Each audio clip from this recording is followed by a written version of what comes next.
Sekarang kita membaca kitab suci bersama-sama dari pasal 20 dari kitab Keluaran. Kitab Keluaran pasal ke-20 kita membaca dari ayat yang ke-13 saja. Sekali lagi kita membaca bersama-sama 13 sampai 17 semua. 1, 2, 3. Jangan membunuh, jangan berzina, jangan mencuri, jangan mengucap kesaksian dusta. Jangan membunuh, jangan berzina, jangan mencuri, jangan mengucapkan saksi dusta tentang sesamamu. Jangan mengingini rumah sesamamu, jangan mengingini istrinya atau hambanya laki-laki atau hambanya perempuan atau lembunya atau keledainya atau apapun yang dipunyai sesamamu. Mari kita berdoa.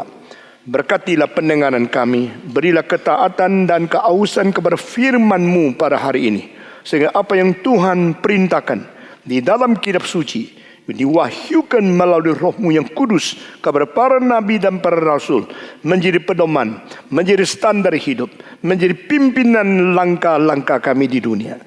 Terimalah doa kami, berkati setiap jiwa yang pada pagi ini datang ditarik oleh cinta kasih-Mu menghadapi hadirin-Mu.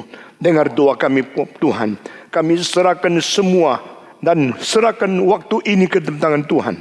Berkati pula semua orang di seluruh dunia yang berbakti mendengar firman-Mu, bersama-sama berkumpul sebagai orang yang menanti firman-Mu di dalam nama Yesus Kristus.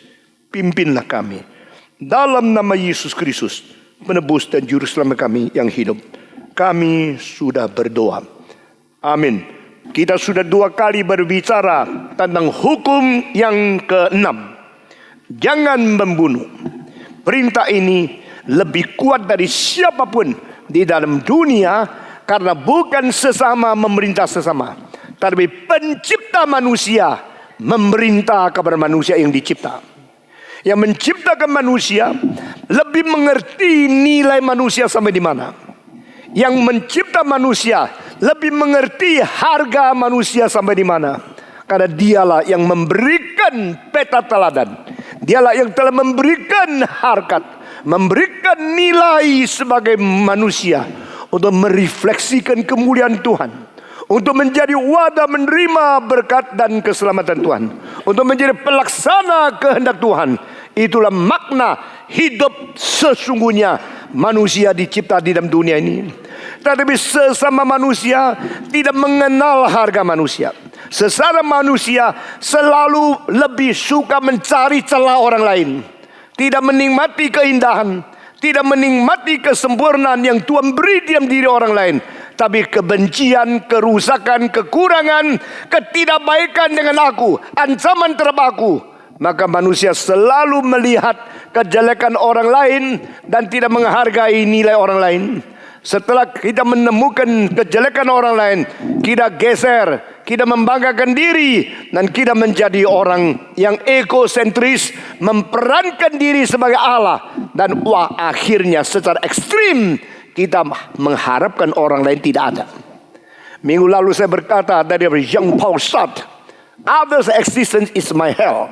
Keberadaanmu adalah sesuatu lingkungan di mana aku hidup di dalam neraka. Lebih baik tidak ada kamu di dalam hidupku. Aku tidak suka melihat kamu. Iri hati, benci, dengki antara sesama menjadikan dunia ini betul-betul seperti neraka. Mengapa harus begitu? Mengapa tidak belajar menikmati keindahan, kebaikan, bahkan di dalam musuhmu yang sebenarnya engkau sama sekali tidak senang? Tuhan perintahkan cintalah musuhmu. Ini tidak gampang, bukan? Saudara-saudara, cintailah musuhmu dan berdoalah bagi mereka yang menganiaya kamu. Apanya? Didoain apa? Apa yang dicintai? Musuh kok. Dia melawan aku, dia menghina aku, dia bahkan mencari segala cara untuk menggeser aku. Itu musuh. Tetapi ini ajaran Kristen. Saudara-saudara, kadang-kadang kita menganggap kita mempunyai doktrin yang benar. Tapi kita mempunyai doktrin benar tidak berarti kita mempunyai etika yang benar. Kristus adalah firman Tuhan. Semua doktrin yang benar berasal dari dia. Tapi Kristus adalah dan manusia. Tidak kasih lebih besar dari dia. Tidak pengertian sesama manusia lebih dalam dari dia. Tidak pengampunan yang lebih besar hatinya daripada dia. Dan dia mencintai kita. Dia mengakibatkan kita belajar bagaimana mencintai musuh. Saudara-saudara, dia menerima Yudas, mencuci kaki dia, dan memberikan roti di atas piringnya, berkata, silakan kerjakan apa yang kau kerjakan. Dia tidak usir Yudas. Heran, saya tidak ngerti. Nah, di sini antara manusia dan manusia menghormati, merespek, mentoleransi, mengasihi. Tidak ada yang melampaui Kristus. Saudara-saudara, minggu lalu saya mengatakan 4 sikap di dalam relasi manusia antara saya dan yang lain. I am okay, you are okay. I am okay, you are no okay. You are okay, I am no okay. You are no okay, I am no okay. Mau ikut saya 1, 2, 3. I am okay, you are okay. I am okay, you are no okay. You are okay, I am no okay. You are no okay, I am no okay. Gampang ya. Sebab main kata okay, no okay, tambah E, tambah O sudah. Saudara-saudara. Tapi itu menjadi 4 sikap antara manusia dan manusia. When you say I am okay, you are okay. You tolerate, you love. You can cooperate with everybody because everybody is okay. I am okay, you are okay. Setelah saya khotbah, saya jabat tangan, saya tanya, are you okay? Semua bilang okay, okay. Saudara-saudara, benar okay? I am okay, you are okay. You can live together on this earth. Kita bisa hidup bersama di atas bumi ini. Kita bisa kerja sama karena I am okay, you are okay. Tapi benarkah we all okay? Enggak kan? Kadang-kadang I am okay, I'm honest, you are not honest to me. Kadang-kadang I'm humble, but you are not humble to me. Kadang-kadang I respect you, you never respect me. Bagaimana? Jadi kalau I am okay and I feel you are no okay, lalu itu terus diruncingkan. I'm so okay, you are so no okay. I am absolutely okay. You are absolutely no okay. Ekstrimnya adalah I kill you. Pembunuhan datang dari sini. Tetapi kalau engkau terbalik, I am no okay. Everything no okay. My health is no okay. My pocket is no okay. My brain is no okay. My everything is no okay. You are all okay. You kaya, you lancar, you pakai mobil, saya pakai becak. Nah, you penghasilan besar, saya kecil. You sehat, saya terus batuk. Nah, you semua orang hormat saya, benci orang. I am no okay. Ekstrim daripada I am no okay, you are okay. Membunuh diri. Tetap pembunuhan. 4 itu ada. Kesulitan besar. I am okay, you are okay, everybody okay. Akhirnya kita mengizinkan dosa berada. Kita mengizinkan setan bekerja karena everything okay. Ekstrim dari everything okay. Itu menjadi compromise to sin. Kompromi dengan dosa dan membiarkan segala kejahatan berada. Everything okay kok. Kalau everything okay, wah kita benci diri, benci orang lain. Kita hanya mengharapkan dunia kiamat atau kita menghancurkan. Saudara-saudara, mengapa banyak teroris mengadakan suicide bomber? Karena I am no okay, you are no okay. Mari kita mati saja. Dan mereka mengira mereka korban diri. Dengan membunuhkan dirimu, aku membunuh diri dulu. Pasang bom di badan, udah meledak. Begitu saya mati, kau mati juga. Itulah caranya manusia dan manusia. Ini semua tidak benar. Tuhan mengatakan saling menghormati. Saya seumur hidup ada kelemahan besar, yaitu melihat orang selalu lihat kebaikan, kelebihan, berkat dari Tuhan. Saya singkirkan dulu kelemahan-kelemahan dia. Itu satu kelemahan besar bagi saya. Tapi akibatnya adalah begitu banyak orang, karunianya bakatnya saya gali. Dan saya membangkitkan pekerjaan Tuhan. Saya tidak pernah mau geser satu orang. Tidak pernah mau menghina satu orang. Saya diberikan Tuhan satu jiwa yang besar sekali. Jiwa besar untuk menampung, untuk toleransi, untuk mengerti, untuk melihat. Lalu sesudah itu saya minta Tuhan beri kekuatan untuk mempengaruhi, merubah, mendidik mereka. Tidak gampang ya seperti ini. Tetapi kerugian itu kadang-kadang ada. Harus kita bayar dulu harga. Harus kita korban dulu. Tetapi itulah semangat Kristen. Deny yourself. Sacrifice yourself. You sendiri tidak mau sacrifice, tidak mau deny yourself. Hanya taunya ini tidak beres, itu tidak beres. Geser semua. Jadi you paling baik di dunia. So what? You hidup tersendiri. You never become a blessing for others. You never educate others. Karena you tidak hati yang lebar. Itu sebab dalam hidup saya salah satu macam orang yang saya sulit kerjasama, yaitu hatinya sempit. Barang siapa yang hatinya sempit, saya sukar kerjasama. Karena dia tidak mau korban, tidak mau mengerti, maunya pertahankan sesuatu hanya untuk egosentrik. Saudara-saudara sekalian, you shall not kill. Jangan membunuh. Membunuh orang bermacam-macam. Bisa membunuh perasaan, bisa membunuh jiwanya, bisa membunuh otaknya, bisa membunuh karirnya, bisa membunuh tubuhnya. Tetapi interpretasi kita terlalu sempit dan kita selalu terikat dengan satu pengertian harafiah, ya, yaitu letter luck. Membunuh, jangan pakai peso, tusuk dia, darah mencerot keluar, lalu dia putus napas, mati. Itu jangan membunuh. Membunuh itu bukan begitu gampang. Ada orang yang tidak membunuh kamu secara langsung, secara direct, secara spontan. Tapi pelan-pelan bunuh kamu. Sampai akhirnya engkau tidak bisa hidup dengan bermakna.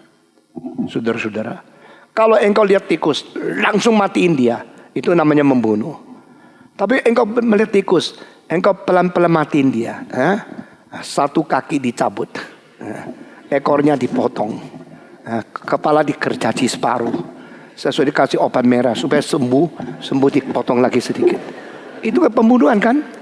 Nah saudara-saudara, maka Wang Mingtao mengatakan orang Kristen tidak boleh mengizinkan anakmu cabut kaki kecoa atau binatang-binatang semut satu-satu dicabut.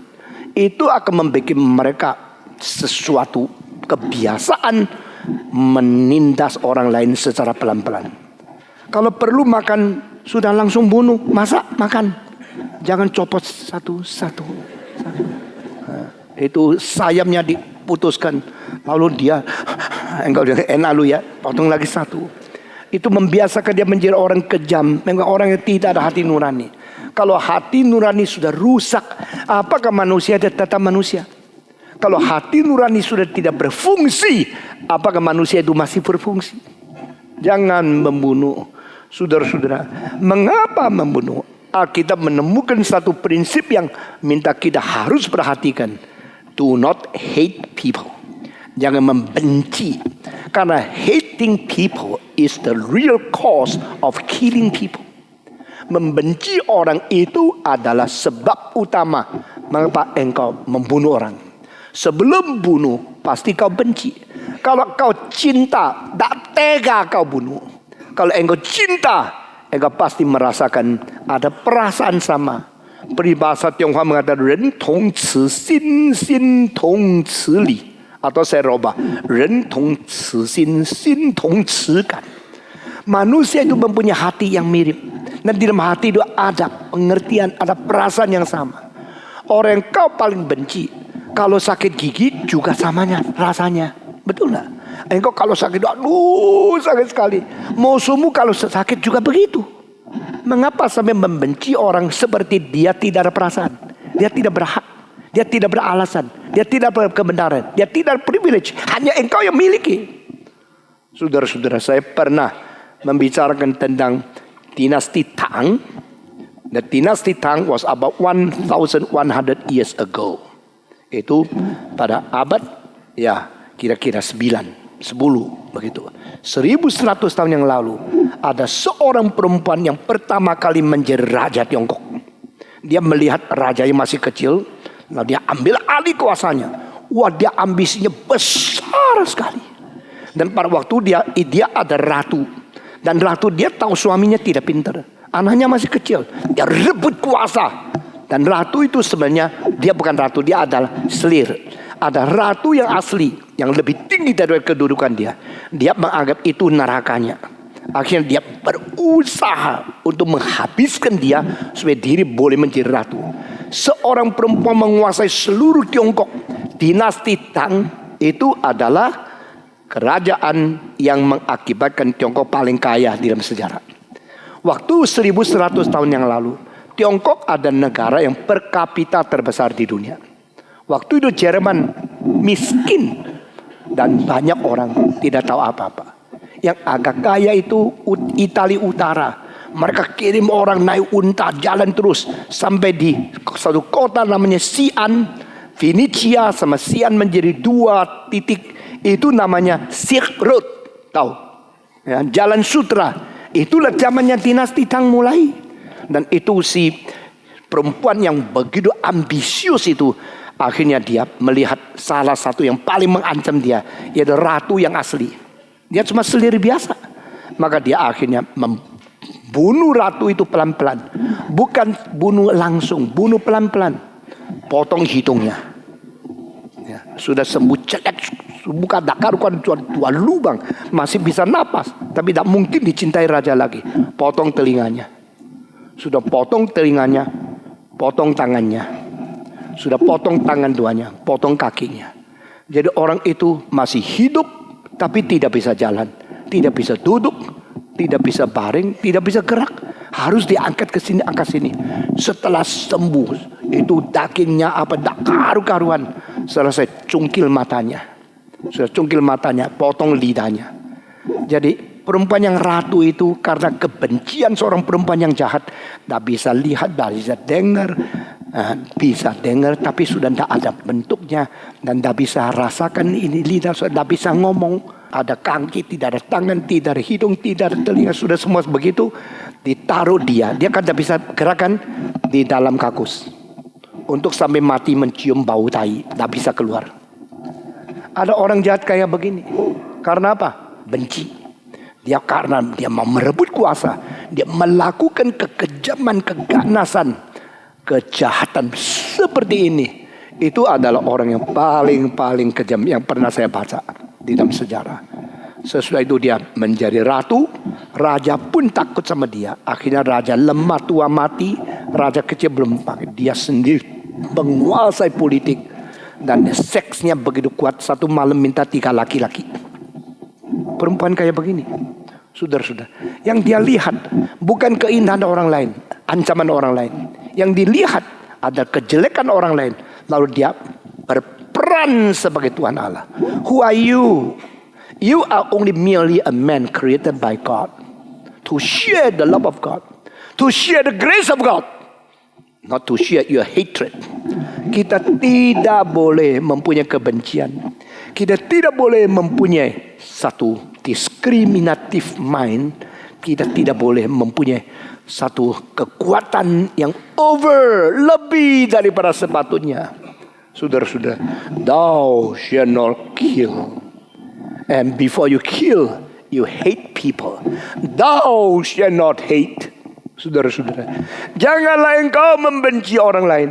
Jikalau diam dirimu ada bibit suka, iri, dengki, benci, you harus bertobat. Orang tidak lihat. Orang benci orang lain tidak kelihatan kok. Orang benci orang lain tidak tahu kok. Siapa tahu engkau sedang membenci. Di tengah-tengah sama-sama menjadi manusia hidup di dunia ini, jikalau ada satu orang mempunyai bibit benci, dia biasanya tidak nyata, tidak kelihatan. Sampai pada saat dia ada kesempatan, dia habisin orang lain. Saudara-saudara, tapi jangan lupa ya, yang mencipta kamu tidak bisa ditipu. Yang mencipta manusia adalah Tuhan yang menyelidiki, mengobservasi, yang memberikan sesuatu pengawasan untuk setiap orang. Peribahasa Tionghoa mengatakan Tian Wang Hui Hui Su Er Bu Lou, yaitu ada satu jaringan hukum surgawi yang kelihatan longgar, tetapi bagaimana kelihatan longgar tidak pernah luput.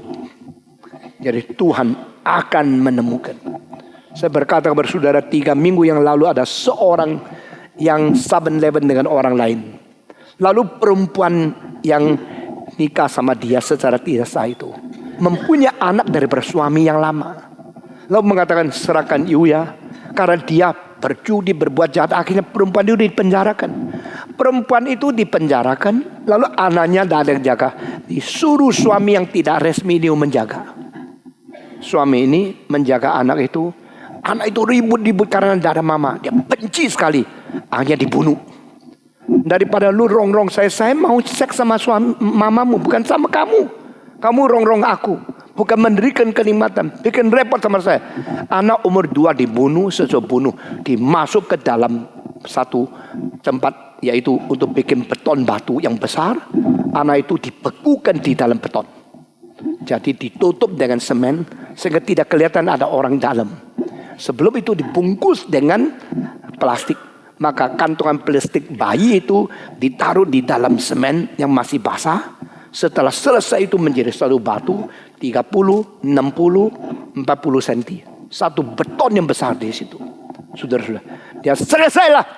Kalau saya sudah bunuh, saya selesai. Kalau saya sudah habisi orang lain, saya lebih enak. Itu pikiran paling naif.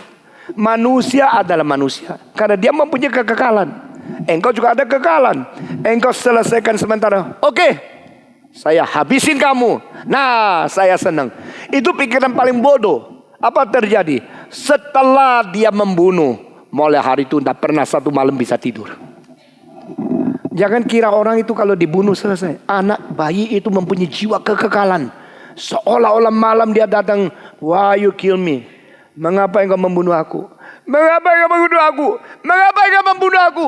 Aku hanya seorang anak kecil. Aku umur 2. Aku nangis-nangis kau bunuh. Oh, itu tak habis-habis dia dirongrong, disiksa, menderita. Kejam luar biasa. Dia saban hari sampai saya tidur. Lalu dia menipu ke sini. Di mana anak itu ya? Tak tahu. Saya juga dah lihat dia di mana. Dia pikir siapa bisa membongkar beton. Kalau sudah menjadi semen beton itu kayak batu begitu besar. Mana ada orang juga tak ada bau karena di dalam kantong plastik. Saudara-saudara, tetapi hati nurani menegur dia tidak bisa tidur. Terus 1 tahun lebih, waktu dia datang mengunjungi itu perempuan yang dia hidup bersama itu di dalam penjara. Tanya, anak baik-baik ya? Saya tidak bisa jaga dia. Anak saya baik-baik ya? Dia bilang, baik. Ngomongnya tidak beres. Orang kalau di dalam ada setannya, di mulutnya ada kukuainya. Saudara-saudara. Nah mungkin dia bicara baik. Bawa sini dong, saya mau lihat lain kali. Mana ada lain kali? Sudah mati kok. Akhirnya bagaimana? Dia tipu sini, terus mengkelabui. Hati nurani tidak pernah ada sejahtera. Satu hari polisi cari ke kampungnya. Karena biasanya hari Cengbeng orang pergi ke kuburan untuk menyembah atau mengingat orang tua. Di situ polisi tunggu, dia datang ditangkap. Lalu ditangkap, mencurigai dia karena anak itu diserahkan kepada ibu, engkau tidak. Oh, dibawa sama engkunya. Oh, dia bohong lagi. Pergi engkunya di desa yang lain. Tidak ada ini. Akhirnya tekan dia, you mesti ngaku. Apa yang terjadi pada anak itu? Dia gemeter nangis. Tidak ada kekuatan batin. Tidak ada kekuatan psikologi untuk membendung diri yang takut. Akhirnya bocor. Lalu di mana batu itu? Saya lempar di tengah-tengah 2 rumah. Itu ada satu tempat kosong. Ini bangun rumah, ini bangun rumah. Kalau tembok sudah jadi, itu tidak pernah ada orang tahu di situ ada satu lubang yang ada batunya. Mereka gali, bongkar tembok, lihat betul-betul ada batu itu. Lalu dipecahkan dengan gergaji listrik supaya beton itu pecah. Begitu pecah, keluar air dari plastik. Waktu air keluar, baunya luar biasa. Yang paling tak tahan, dia yang bunuh. Tak tahan. Itu semua ditulis di surat kabar. Waktu saya membaca, saya mengerti istilah itu. Tian wang hui hui su er pulau. Orang yang sudah curi makan, kebanyakan lupa bersihin mulut. Orang sudah membunuh, selalu tidak tahu ada hal gejala-gejala yang dia tidak mungkin bisa menutupi. Saudara-saudara, manusia pintar berdosa, tidak pintar membereskan dosa. Manusia pandai dengan cara menghabisin orang lain, tapi tidak tahu diri akan dihabiskan oleh Tuhan cara bagaimana. Surat kabar itu muat menggempakan seluruh Taiwan. Minggu depan saya lihat lagi satu kurang kabar. Aduh, sedihnya luar biasa. Ada orang main-main. Saya jual ini di internet. Kalau berani bayar saya carikan barangnya ini. Akhirnya tulis satu advertensi. Saya jual tengkorak manusia. Tengkorak kepala manusia. Memang ada juga orang gila ya. Suka simpen tengkorak di rumahnya. Atau sabuk tengkorak. Atau t-shirt tengkorak. Memang sangat gila kok. Ya. Lalu dia buat, kalau bisa bayar, saya lupa ya, 200.000 Hong Kong, dapat tengkorak manusia. Betul ada orang tulis, saya mau beli. Kapan? Ambil, wah dia cilaka, aku sudah janji. Lalu dapat tengkorak dari mana? Udah ada barangnya. Mau inden atau dari negara mana ini? Mau kasih dari mana ini? Stoknya udah ada. Oke, janji. Oke, tidak 3 hari saya sediakan barangnya. Bayar dulu, uang bayar. Dia ngomong sama orang lainnya. Orang jahat sama orang jahat ngomong, dari mana dapat tengkorak? Oh enggak apa-apa, saya punya family ada kuburan. Dan kuburan itu ada tengkoraknya. Karena ditimpan di mana, di dalam mana, saya tahu semua. Pergi curi. Sudah curi tengkoraknya, terus diserahkan. Uang sudah ambil, betul-betul janji, tengkorak dikasih. Sudah dikasih, apa yang terjadi? Tidak lama kemudian, dia datang ke polisi. Sayalah orang yang mencuri tengkorak. Loh, ini semua sudah tahu ada kuburan yang kehilangan tengkorak. Kamu yang curi? Ya, kenapa kau datang? Semenjak itu saben hari mimpi tengkorak itu datang. Lu apain gua? Saben malam tak bisa tidur, tak bisa tenang, tak bisa tidur, tak ada damai. Dia terus dirongrong oleh tengkorak itu malam-malam. Dia bilang kalau terus begini mati gua. Belum mati sudah kaget mati. Terus sampai akhirnya dia pergi polisi, mengaku mengalir air mata. Saudara-saudara, ada orang yang bertobat karena mengerti cinta Tuhan. Ada orang yang bukan bertobat karena ketakutan ada hukuman dari Tuhan Allah. Why you kill? Why you murder? Kenapa engkau membunuh? Saudara-saudara, kira-kira 8-10 tahun yang lalu ditemukan seorang yang sudah pernah membunuh 65 orang, tetapi tidak ada satu jejak bisa menemukan dia. Tidak ada bukti bisa mengkonfirmasikan adalah dia. Tapi perempuan yang mati terus mati di California. Pada satu hari mereka menemukan yang membunuh ini ternyata siang harinya profesor di UC Berkeley. Pagi-pagi profesor, malam-malam pembunuh. 2 karakteristik, 2 sifat manusia. Dia bertopeng profesor di hadapan ruangan kelas. Malam buka topeng, penjahat memburu perempuan yang cantik, dibunuh satu persatu. Lebih 65 jiwa perempuan dibunuh oleh satu orang yang berintelek tinggi, yang berakademik, yang sah, mempunyai S3, memberi kuliah sebagai profesor di University of California in Berkeley. Waktu dimuatkan mukanya, waduh saya takut. Karena mukanya begitu sopan, kelihatan orang begitu baik. Di belakang muka yang begitu bagus, ada jiwa setan yang menakutkan. 2 bulan yang lalu saya masuk museum di Singapura karena lagi dipamerkan semua sculpture of the Greek ancient human figure yang dipinjamkan daripada Louvre di Paris, Perancis. Saya dengan istri dan anak saya, kita menunjuk karena so beautiful. Itu golden rule dipasang di dalam tubuh manusia yang begitu indah. Mukanya, posturnya, badannya begitu indah. Itu dulu ada 2 orang di Krika kuno, satu Praxiteles, satu Phidias.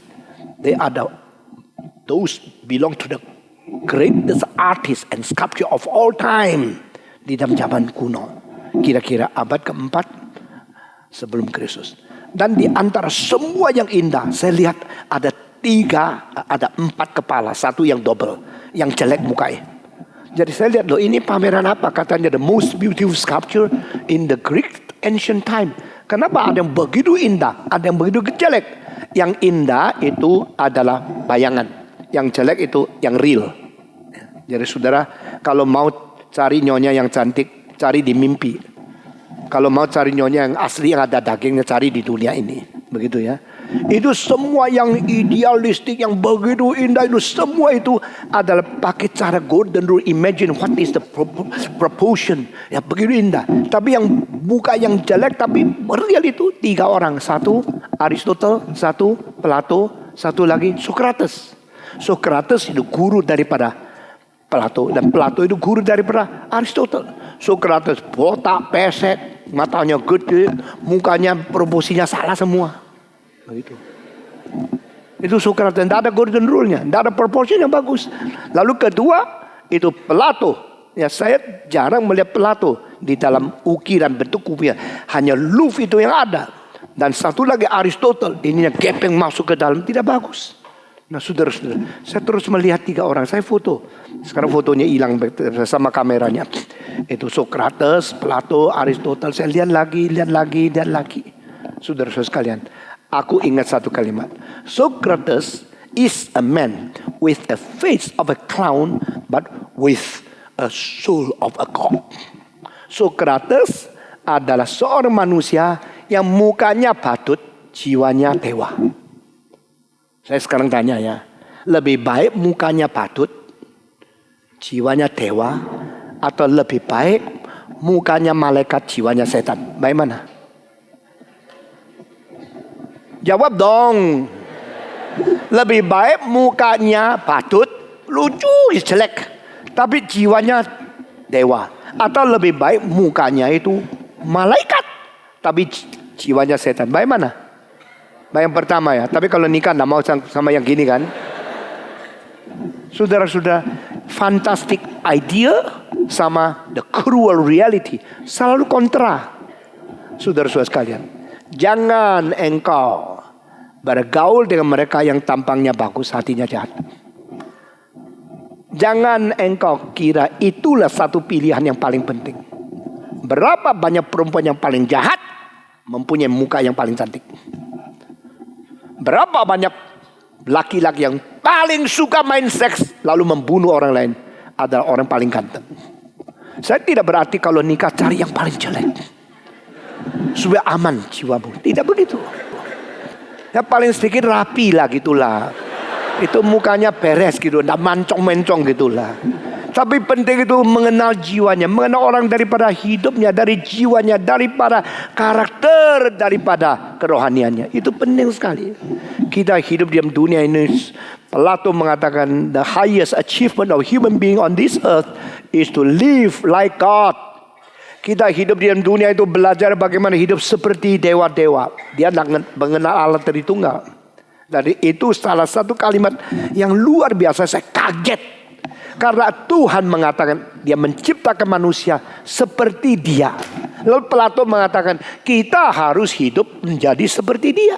Dan di sini seolah-olah ada satu pengertian di dalam anugerah umum, yaitu common grace, mengenai the linkage between creator man and the creator of man. Saudara-saudara, hidup seperti Tuhanmu, belajar Tuhanmu. Bagi saya peta dan teladan itu tidak diidentikan. Peta itu potensi, teladan itu achievement. Peta itu satu dasar, esensi, substansi, dan teladan itu satu sasaran. Maka Alkitab, Yesus mengatakan ikutlah teladanku. Dia tidak pernah mengatakan ikutlah petaku. Ikutlah teladanku. Berarti something to be achieved. Secara potensial, secara substansi, engkau mempunyai esensi yang tidak ada pada binatang. Tapi secara goal, secara tujuan, engkau diperintahkan harus belajar hidup seperti Yesus Kristus. Saudara sekalian, manusia itu dicipta oleh Tuhan dan dicipta bagi Tuhan. Everything from God, everything by God, everything should for God. Music and the gift of music from God, and gift of music bukan for enjoyment yourself, for glorifying God. Nah ini semua we reclaim. Kita mau reclaim semua ini. Semua yang terbaik dari Tuhan harus kembali kepada Tuhan. Dengan demikian kita melihat Tuhan bertakhta di dalam hidup manusia, di dalam masyarakat manusia.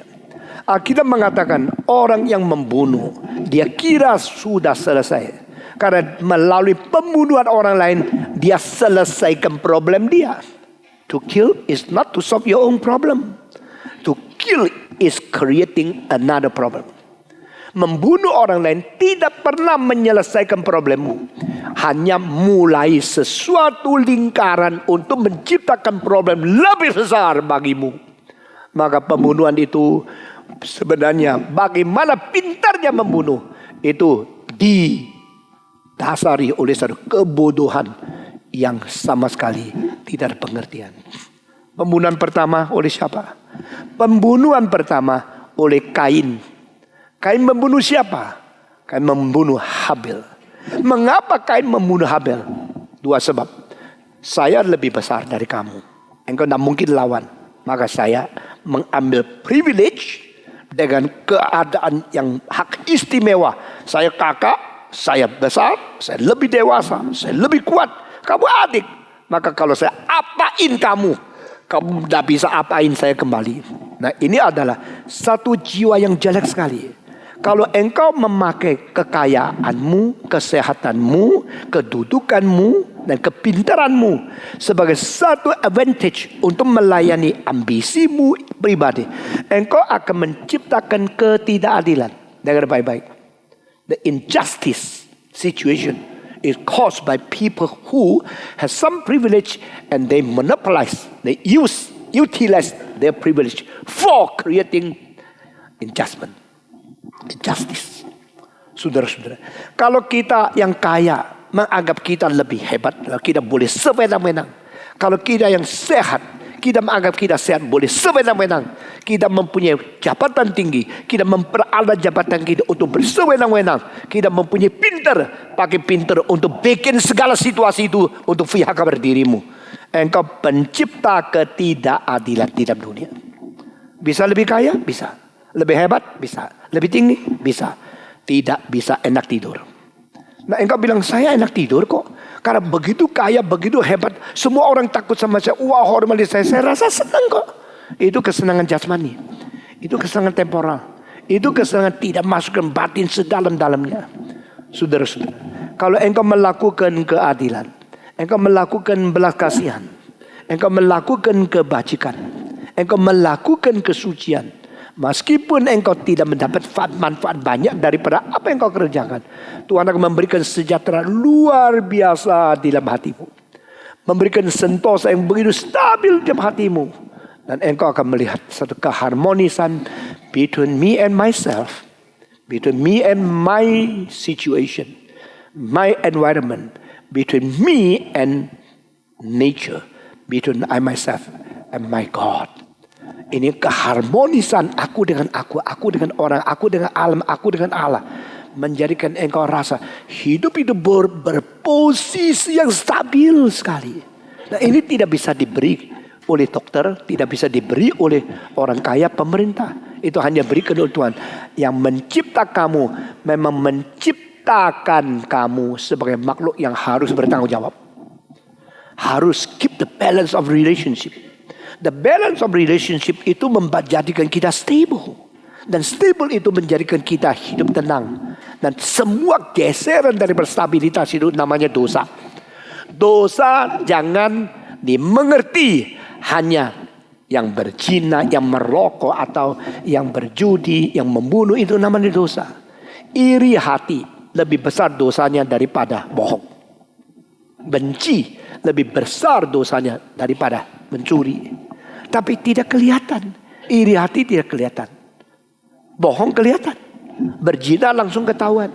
Tetapi kalau membenci orang tidak ketahuan. Apalagi pakai alasan-alasan yang lain untuk membela diri. Saudara-saudara, imbalance caused by the wrong relationship. Kalau engkau tidak mempunyai relasi yang baik dengan Tuhan, dengan dirimu, dengan sesama manusia, dengan alam, itu menjadi satu distorsi kestabilan. Dan distorsi kestabilan yang dimulai daripada injustice, ketidakadilan terhadap orang lain, itu adalah kejahatan yang Tuhan benci. Saudara-saudara sekalian, mengapa Kain membunuh Habel? Karena saya lebih kuat. Lu mau apa? Saya kakak, lu adik. Saya mempunyai kuasa, you tidak bisa balas. Saya lakukan ini. engkau harus takluk. Ini pertama. Mengapa Kain membunuh adik? Karena adiknya diterima oleh Tuhan, dia tidak. Loh, saya memberikan persembahan kau Tuhan tidak terima. Kamu memberikan kau Tuhan dia terima. Tuhan, lu tahu enggak? Saya kakak, ini adik. Kenapa terima dia? Tidak terima saya punya. Saudara-saudara, kenapa Tuhan tidak terima persembahan yang diberikan oleh Kain? Bisa jawab? Ayo sekarang setengah menit bicara sama sebelahmu, diskusi ayo semua. Yang tidak ngomong saya suruh naik ke atas. Kenapa Tuhan tidak terima Kain? Ayo coba bicara. Ayo semua ngomong. Ada yang ngomong mau naik sudah. Saya panggil Billy aja naik ke atas. Billy coba naik ke atas yuk. Saya mau tanya, kenapa Tuhan tidak terima Kain? Kenapa Tuhan terima Habel? Kenapa Billy? Saya beberapa jawaban. Yang pertama kutip Pak Tong bilang secara penjelasan kristologis, karena Kain nggak mempersembahkan yang diminta Tuhan, yaitu korban persembahan dari darah binatang yang melambangkan kepada Yesus Kristus. Ya, dia mestinya tahu di dalam pengertiannya dia, tapi dia ya mungkin karena kesempitan hatinya dia juga rasa tidak perlu melakukan itu, karena anyway dia juga bukan beternak tapi dia bercocok tanam. Mungkin jawaban yang lain adalah di dalam Alkitab dikatakan bahwa Habil mempersembahkan yang terbaik untuk Tuhan. Habil mempersembahkan yang terbaik untuk Tuhan, tapi di dalam catatan Kain tidak ada catatan bahwa dia mempersembahkan itu tanaman yang terbaik untuk Tuhan. Jadi ada sesuatu yang tidak ada pada Kain yang ada pada Habil. Kira-kira begitu ya. Terima kasih. Oke, saya membedakan ini dua ya. Saudara, Tuhan tidak menerima Kain, jawaban dari Tuhan sendiri. Tuhan menerima Habil, jawaban dari para konklusi seluruh kitab suci. Jikalau kau melakukan baik, bukankah engkau akan diterima? Berarti Kain tidak diterima adalah karena dia berbuat jahat. Tapi Habel diterima karena dia mempersembahkan darah. Jadi tidak bisa dibalik. Kain tidak diterima karena tidak ada darah. Habel diterima karena dia berbuat baik. Tidak bisa dibalik. Habel diterima, Alkitab tidak katakan karena ada darahnya. Alkitab mengatakan Habel memberikan yang terbaik daripada binatang-binatang yang dia gembalakan. He give his best. Sekarang saudara-saudara memberikan sisa-sisa kan? Memberikan persembahan uang yang sudah tidak dipakai, memberikan meja yang dipakai. Tidak ada yang tidak guna Tuhan pakai. Kalau Tuhan gereja mau pakai ini yang sisa-sisa. Tapi dia memberikan yang terbaik. 2 minggu yang lalu saya tahu ada seorang anggota memberikan satu Steinway and Sons grand, konser grand 9 foot 2 meter 75. Pernah saya ke rumahnya. Kalau gereja mau pakai ambil satu, dia punya 2 stand. Itu Steinway grand. Terus saya tanya yang mana? Yang lama atau yang baru? Lu tidak sungkan kasih Tuhan yang lama. Akhirnya dia memberi yang terbaik. Ini gereja akan dipimpin Tuhan. Nanti di sini ini juga diberikan Steinway oleh Petrov House. Sudah diganti yang baik. Saya pilih sendiri antara 3 yang terbaik untuk Tuhan. Lalu satu lagi akan di atas, satu lagi di concert hall. Steinway keren. Ini akan dipindahkan ke hall yang lain, yang kecil. Hall gini harus yang terbaik untuk Tuhan. Saya cari di New York yang terbaik. Saudara-saudara, yuk berikan kepada Tuhan dia sisa-sisa. Ada orang memberikan, waduh berapa ratus juta untuk langsung pendeta senang-senang luar biasa. Kalau dada engkau Tuhan roboh. Nggak tahu dia kasih kamu 500 juta, dia kasih kelenteng 600 juta. Apanya Tuhan roboh? Hatimu di mana? Engkau cinta Tuhan di mana? Engkau betul-betul memberi yang terbaik. Hanya untuk mengisi kebutuhan. Kalau ada kurang saya kasih. Saya kasihan sama gereja. No need. Ambil kembali uangmu. Tuhan tidak perlu dikasihani. Tuhan bukan pengemis.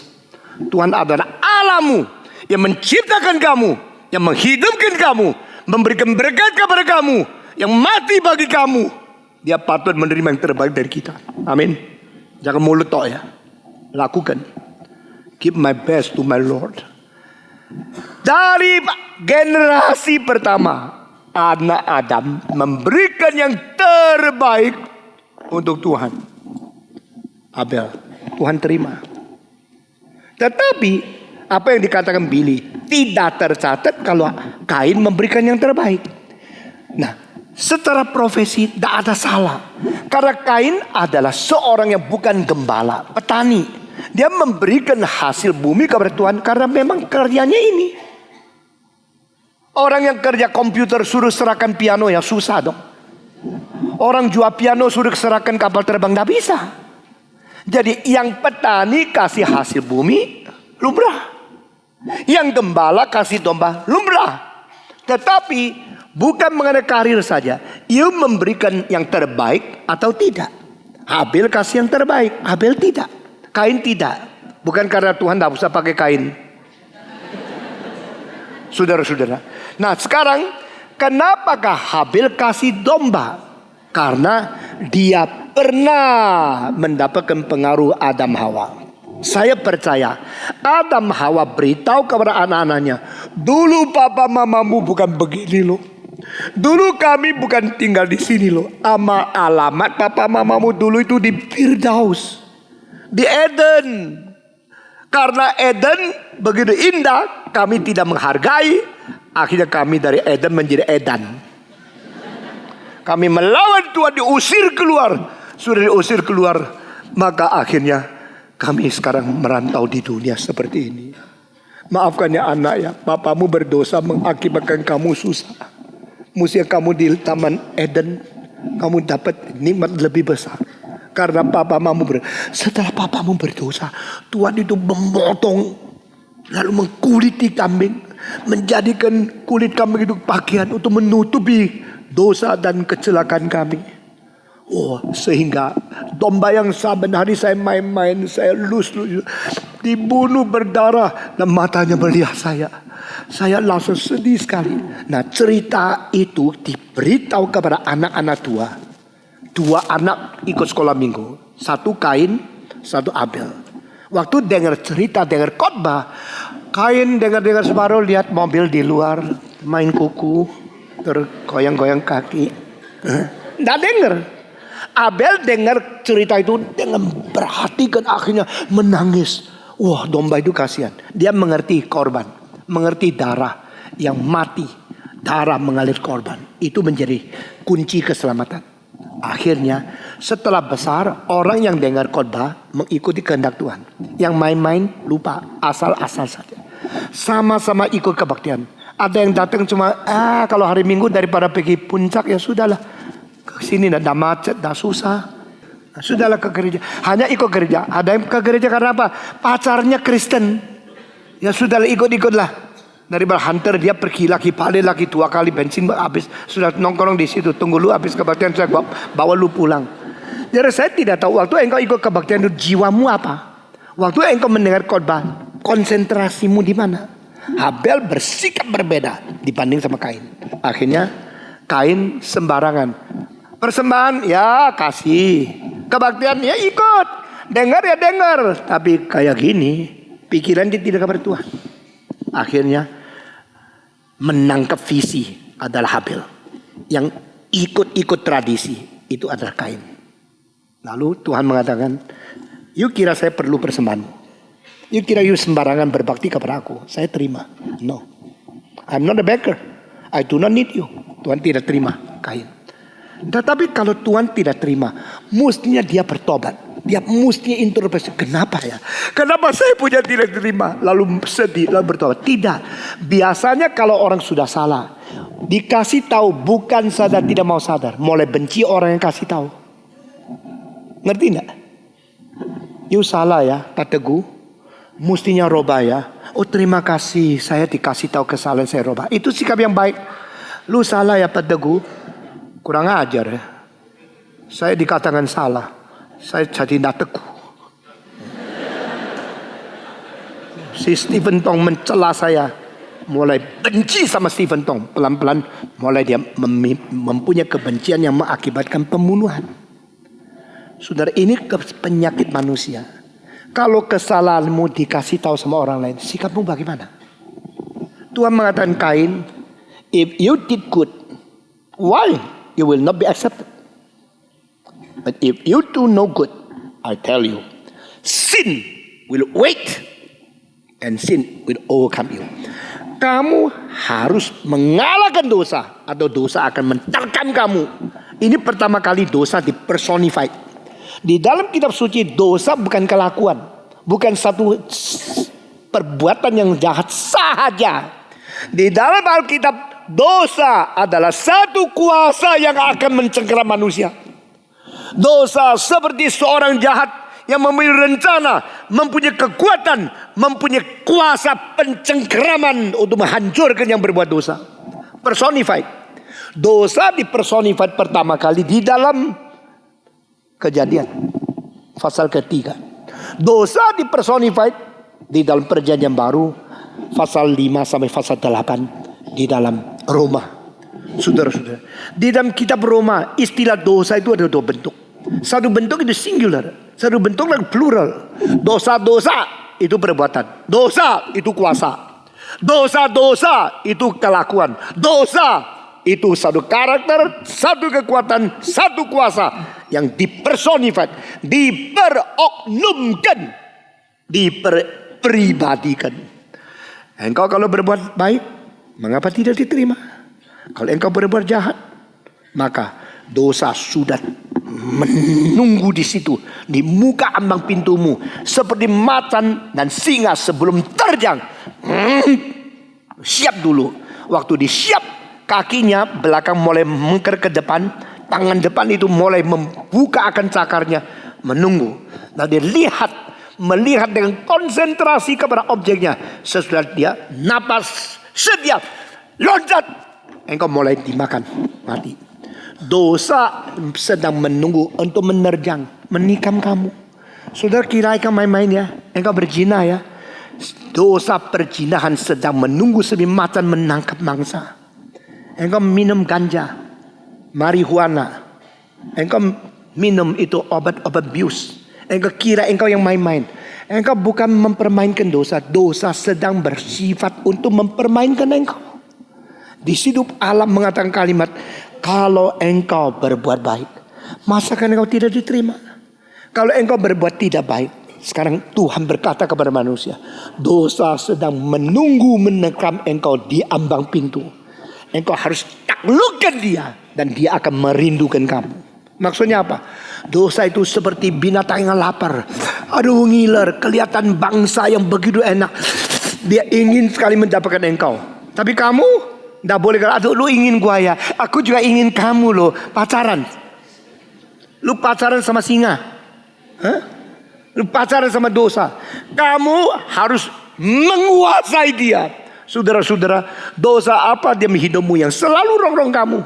Ada anjing liar, ada kuda liar di hatimu. Engkau mesti taklukkan dia.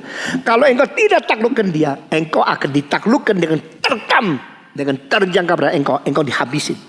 Ini kalimat dari Tuhan sendiri. Di dalam pasal 3, pertama kali sebelum Kain membunuh, sudah dikasih peringatan itu. Tapi orang sudah dengar khotbah peringatan, apa bertobat? Kalau orang sudah dikasih tahu kesalahannya, apakah dia ngaku? Orang kalau mengerti kelemahan diri, apakah dia rendah hati? Justru tidak. Saudara-saudara, situasi seperti ini memuncak sampai satu kalimat yang saya begitu kata selalu ingin nangis. Yaitu di pasal 8, Yesus berkata kepada orang Farisi, simply I tell you the truth. That is the reason you want to kill. Hanya karena aku memberikan kebenaran kepadamu, itulah sebabnya engkau mau membunuh aku. Saudara-saudara, orang yang membenci Kristus tidak pernah mungkin mendapatkan alasan yang sah. Why you hate Christ? Apa sih salah Kristus? Dia harus mati. Apa sih salah Tuhan kepada manusia? Manusia harus membunuh dia di atas salib.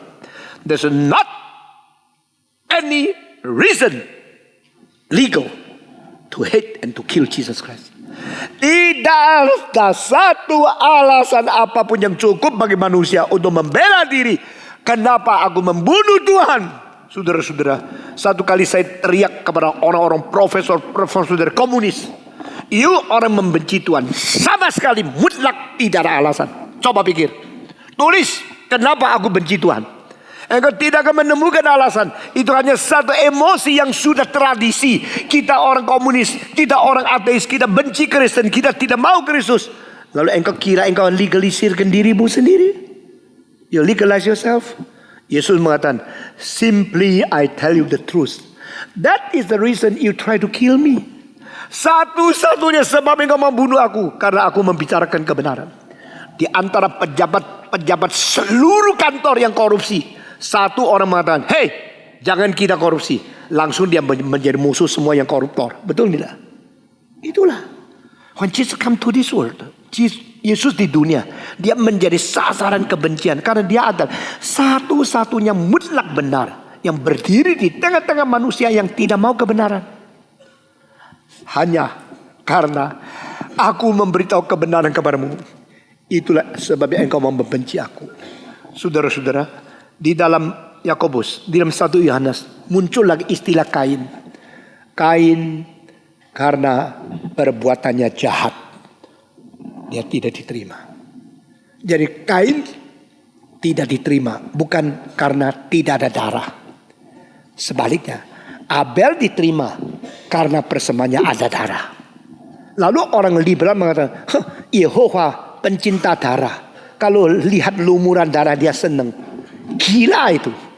Karena darah itu melambangkan darahnya Yesus sendiri akan datang ke dunia. Jadi dia mengetahui kalau ada orang memberikan persembahan darah, orang itu sinkron. Orang itu mengerti cinta Tuhan Allah. Nah, saudara-saudara, orang selalu tanggapan lain.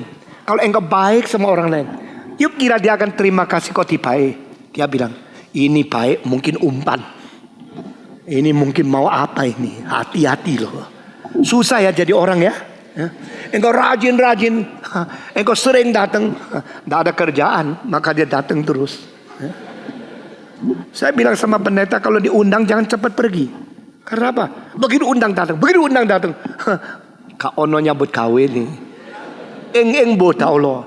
Padahal kerja setengah mati masih mau kerja. Orang tidak mau mengerti. Jadi jangan kira Tuhan itu perlu darah. Tuhan suka lumuran darah. Tuhan cinta pembunuhan. Tidak. Karena waktu Abel memberikan persembahan dan darah kepada Tuhan, Tuhan melihat di dunia ada orang mengerti. Satu hari saya akan kirim Yesus untuk korban. Sinkron itu yang diterima oleh Tuhan. Nah, inilah alasan kedua. Pertama, saya kakak lu adik. Saya berwenang-wenang. Karena spear saya lebih besar. Sini ada mangga. Sini ada semangka. Lu itu kan adik. Saya perasa engkau. Saya perkasa engkau. Saya bikin mati engkau. Mau apa lu? Lu kan adik. Lu malah kuat. Orang yang ada uang, pakai uang menindas orang miskin. Cilakalah engkau. Orang yang ada kuasa, pakai kuasa politik atau kuasa apa untuk menghabisin orang lain. Cilaka engkau. Orang ada pintar, pakai akal untuk merugikan orang lain. Cilaka engkau. Kain mempunyai kuasa dan mempunyai kekuatan. Dia menghabisi anaknya. Tuhan melihat dari atas. Oh, you are given freedom. And you are using your freedom to do evil. Okay, I count it. Aku memberi anugerah kepadamu. Aku memberi kebebasan. Aku memberi pintar. Aku memberi kesehatan. Aku memberikan engkau sebagai anak sulung. Engkau memperalat semua privilege itu untuk melakukan kejahatan. Aku hitung semua. Dia tidak bicara. When you do everything evil with freedom and no interruption, do not think you are in progress. Jangan kira engkau sedang lancar kalau tidak ada yang campur. Tuhan catat semua. Dan Tuhan biarkan, silakan. Go ahead. You want to do it? Okay, express what you want. Itulah sebab di dalam kitab Al-Khatib pasal 12 katakan, do what you want, do what you like, as free as possible. But you should know, for everything you do will be accounted before God. Lakukanlah apa yang kau suka lakukan. Lihatlah apa yang kau suka lihat. Engkau suka lihat pelacur? Engkau lihat perempuan gadis, engkau suka lihat orang telanjang, silakan. Engkau bebas ya, ke naik klub, ke tempat perjudian, ke tempat silakan. Tapi Tuhan berkata, meskipun engkau boleh melakukan apa yang kau mau, engkau suka melihat apa yang kau lihat, tetapi ingat, untuk segala sesuatu yang kau lakukan, engkau harus menghadap Tuhan, menghitung kira-kira di hadapan Allah yang suci. Takut. The fear of the Lord is the foundation and the beginning of the wisdom. Takut kepada Allah itulah permulaan daripada bijaksana. Jangan main-main. Allah tidak bisa dipermainkan. Silakan lakukan apa yang kau mau. Semua dicatat. Lalu Tuhan berkata, jika engkau berbuat baik, mengapa tidak diterima? Justru engkau berbuat jahat. Loh, perbuatan jahat itu tidak ada buktinya kok. Sebelum dia membunuh, siapa tahu kalau Kain itu berbuat jahat. Tetapi Allah yang mengerti hidup seluruh motivasi, dia tidak perlu tunggu sampai engkau sudah lakukan baru membuktikan engkau berbuat jahat. Allah langsung memberikan prediksi. Allah langsung memberikan suatu fakta secara kekuatan nubuatan. If you do evil, sin is in front of you. Di ambang pintu, dosa sedang menunggu. Langsung dia tidak kobres. Dengar khotbah tidak pikir, tidak percaya, tidak terima, tidak jalankan. Dengar khotbah itu angin. Setiap minggu dengar khotbah itu hanya angin yang lewat. Setelah Tuhan mengatakan peringatan itu, dia langsung pukul anak adiknya sampai mati. Kenapa? Kenapa yuk diterima, saya tidak? Tak ada keadilan. Dia mau menuntut keadilan secara perasaan, secara sama rata daripada hak dia. Dia tidak menuntut keadilan melalui melakukan kehendak Allah dan melakukan kebajikan. Engkau minta keadilan. Kalau dia ada uang, saya juga harus ada. Kalau dia ada mobil, saya juga harus ada. Orang kerja berapa berat, engkau enggak. Orang bagaimana rajin. Itu banyak orang kaya dulu kerja setengah mati. Engkau tidak mau keadilan yang sesama. Kalau engkau pernah susah, saya juga pernah susah. Engkau akhirnya diberkati. Itu kekayaan rasa merata melalui perjuangan. Perjuangan engkau tidak pikirkan tentang keadilan. Tapi keadilan itu kuantitas yang engkau tuntut. Kalau engkau ada, saya juga ada. Engkau gini, saya juga ada gini. Saudara-saudara, irilah hati tentang kerajinan, kesetiaan, kesengsaraan dan penderitaan yang orang lain pernah alami. Jangan iri hati dan kenikmatan secara gejala, maka engkau berbahagia. Kenapa orang sekolah satu hari belajar sampai berapa puluh jam? Engkau tidak belajar seperti itu. Saban minggu dia pakai waktu untuk kerja begitu berat. Engkau tidak iri hati. Engkau cuma iri hati uang dia kok banyak. Iri hati kok dia lebih nikmat. Itu bukan tuntutan keadilan, tuntut sama rata. Sama rata itu tidak ada. Sama rata juga tidak diinginkan oleh Tuhan. We are created unequally. We are treated, but we are treated equally. Kita diberi anugerah beda. Ada orang IQ 160, ada orang IQ-nya 16. Ya. Ada orang kelihatan lebih cantik, ada orang lebih jelek. Tapi yang cantik jangan sombong, karena engkau lebih berpotensi menjadi pelacur. Yang jelek jadi pelacur pun tidak laku. Ya.